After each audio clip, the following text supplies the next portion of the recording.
Hello guys, welcome back to my channel on Vidyanshi Studio. So on today I'm going to tell you what is going on in the serial गुम है किसी के प्यार में.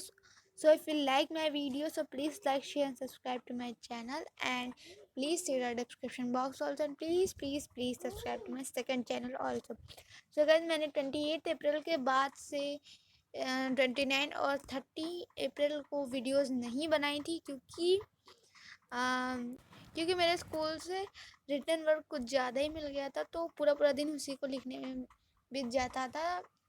तो वो जो 2 दिन का था उसको मैं इसी वीडियो में कवर अप करूँगी, और आपको 1 मई का भी अपडेट इसी वीडियो में मिलने वाला है. तो बने रहिए वीडियो के साथ और वीडियो पूरा एंड तक ज़रूर देखिएगा. तो गाइस चलिए स्टार्ट करते हैं.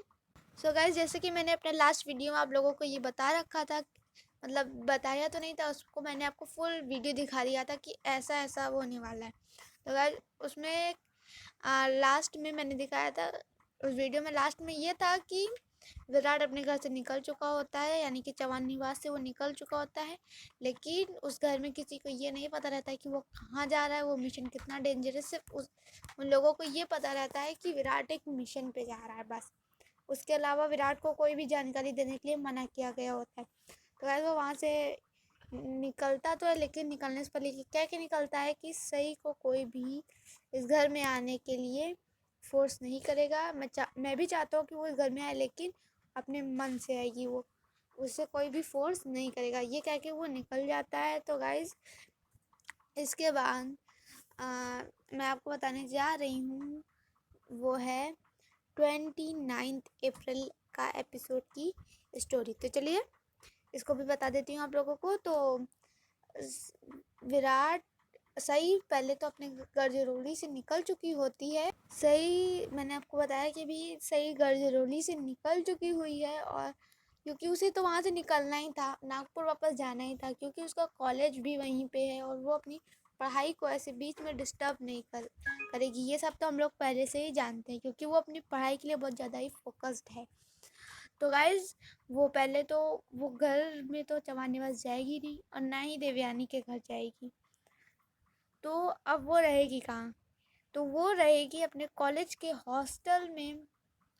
लेकिन वहाँ पे एक प्रॉब्लम खड़ी हो जाती है कि उस हॉस्टल में सिर्फ अनमैरिड लोग ही रह सकते हैं, मैरिड लोग नहीं रहते हैं.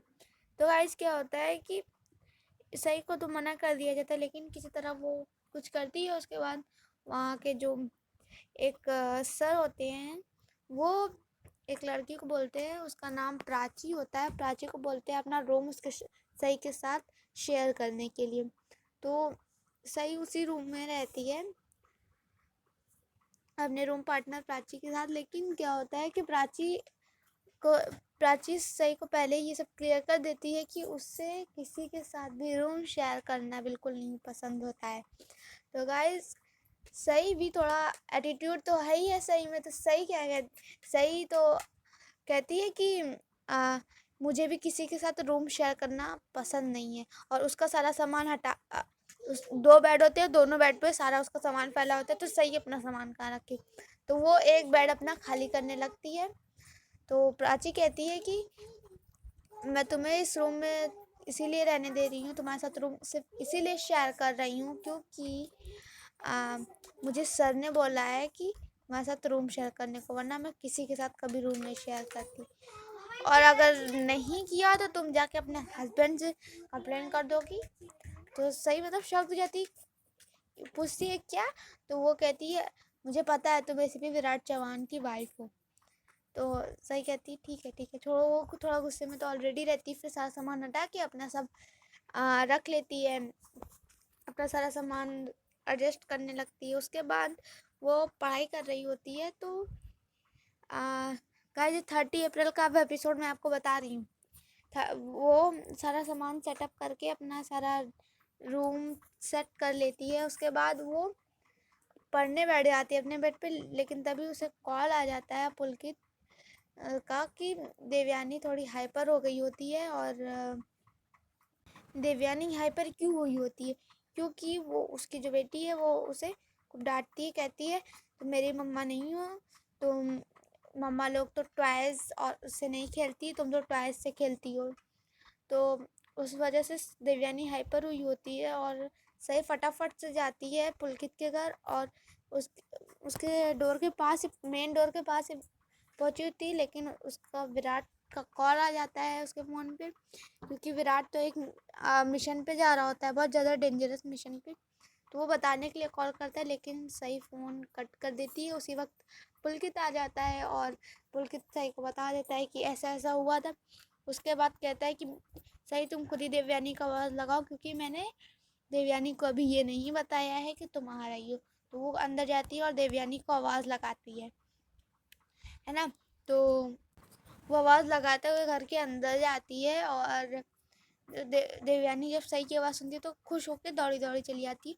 तो दोनों मतलब बहुत दिन बाद मिल रहे होते हैं, तो बहुत ज़्यादा प्यार दिखा रहे होते हैं दोनों। फिर प्यार तो मतलब स्टार्टिंग में नहीं दिखाते। सही थोड़ा सा उसको कहती है कि ताई मैंने आपको क्या सिखाया था और आप क्या कर रहे हो। वो कहती है कि मैंने आपसे कहा था ना, जब भी आपको कोई भी डर लगे, ज़रा सा भी डर लगे या फिर कोई टेंशन हो, तो आप अपने दिल पे हाथ रखिए और बोलिए, गहरी सांस लीजिए, अपने दिल पे हाथ रखिए और बोलिए सब ठीक हो जाएगा। ये देवयानी रिपीट करती है। उसके बाद देवयानी कहती है कि सही, यहाँ तो मैं बहुत खुश हूँ, यहाँ मुझे कोई डांटता नहीं है, कोई कमरे में भी बंद नहीं करता और मैं जो चाहूँ वो कर सकती, क्योंकि ये तो अब मेरा घर है ना। तो मतलब ये बात सुन के सही थोड़ा इमोशनल हो जाती है, पुलकित लोग खुश हो जाते हैं। तो सही कहती है कि देवी ताई मैं आपके घर पहली बार आई हूँ, आप मुझे अपना घर दिखाओ। तो देवयानी उसे लेकर जाती है उसका घर दिखाने के लिए। तो वो वहाँ पहुँच जाती है अपनी बेटी के रूम में। तो उसकी बेटी जो है वो गुस्सा कर देती है, कहती है कि तुम यहाँ फिर चली आई, क्यों आई हो यहाँ, चली जाओ यहाँ से। तो सही देखती थोड़ा वो शॉक्ड हो जाती कि ये ऐसे कैसे बोल रही है। तो सही उसे समझाती है कि बेटा ऐसे है, बेटा ये आपकी मम्मा, अपनी मम्मा से कोई ऐसे बात नहीं करता है। तो वो जो हरिणी होती है देवयानी की बेटी, वो कहती है कि ये मेरी मम्मा थोड़ी ना है, मम्मा पापा तो टॉयज से नहीं खेलते, ये तो टॉयज से खेलती हैं, मेरे टॉयज से खेलती हैं ये। तो सही कहती है कि बेटा अभी आपकी मम्मा की तबीयत थोड़ी ख़राब है और आप तो गुड गर्ल हो ना, गुड गर्ल्स जिसके आप तो गुड गर्ल हो ना, गुड गर्ल्स तो जिसकी तबीयत ख़राब होती है उसकी हेल्प करते हैं ना। तो ये और इसके बाद वो सब निकल जाते हैं वहाँ से और देवयानी फिर हाइपर हो जाती है। तो फिर सही से बहुत मुश्किल से संभालती है और गाइस बाहर आने के बाद, जैसे ही बाहर आते हैं ये लोग, तो सही देवयानी फिर हाइपर हो जाती है, फिर सही से बहुत मुश्किल से संभालती है। तभी विराट का कॉल आ जाता है दोबारा। तो वो कॉल हाथ में सही ली हुई होती है अपना फ़ोन, लेकिन देवयानी उसका फ़ोन उसे छीन के वो कॉल रिसीव कर लेती है और फिर उसके बाद विराट को बोलता है, लेकिन देवयानी कोई रिप्लाई देती है और ना ही सही कोई रिप्लाई देती है।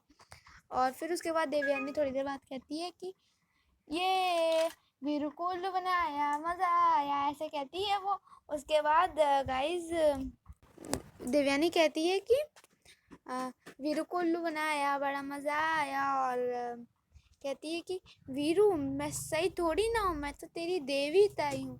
तो विराट एकदम शॉक्ड हो जाता है कि सही नागपुर आ गई, इसने मुझे बताया भी नहीं।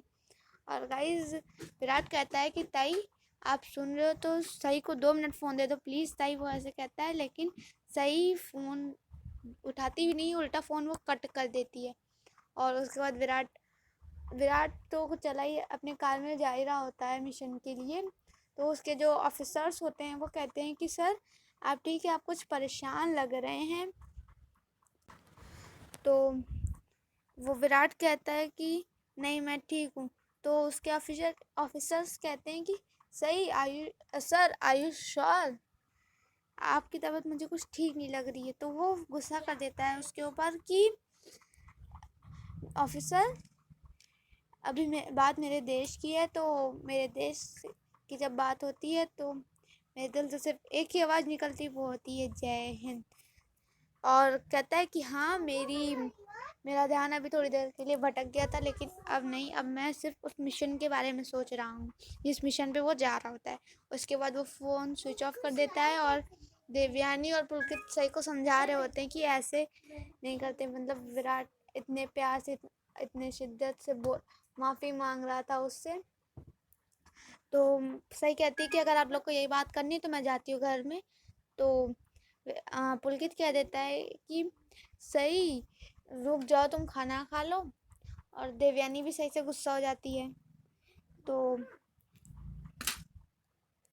और फिर सही बोलती है ठीक है मैं खाना तो खा लूँगी, लेकिन देखिए ना, मैं तो देवी ताई के घर पहली बार आई हूँ, देवी ताई मुझे अपना घर भी नहीं दिखा रही हैं। तो और मुझे और ऊपर से मुंह फुलाकर बैठी हैं, मेरी तरफ तो देख भी नहीं रही हैं। तो गाइज इसके बाद पुलकित कहता है कि तुम खाना बिना खाए नहीं जाओगी। और सही कहती है ठीक है मैं खाना तो खा ही लूँगी। उसके बाद सही सही जब जा रही होती है तो देवयानी कह देती है कि तू जाके तो दिखा, मैं तुझसे पक्की वाली कट्टी हो जाऊंगी। तो सही हंस के पीछे मुड़ के कहती है कि और मैं आपसे पक्की वाली बट्टी हो जाऊंगी। उसके बाद वो दोनों फिर पुलकित जो है थोड़ा देर बाद खाना लगवा देता है और वो सब खाना खा रहे होते हैं। लेकिन गाइज यहीं से हमारा एपिसोड फिनिश हो जाता है। तो अगर आपको वीडियो पसंद आता है तो प्लीज़ गाइज मेरे चैनल को लाइक कीजिएगा, शेयर कीजिएगा और सब्सक्राइब भी कीजिएगा।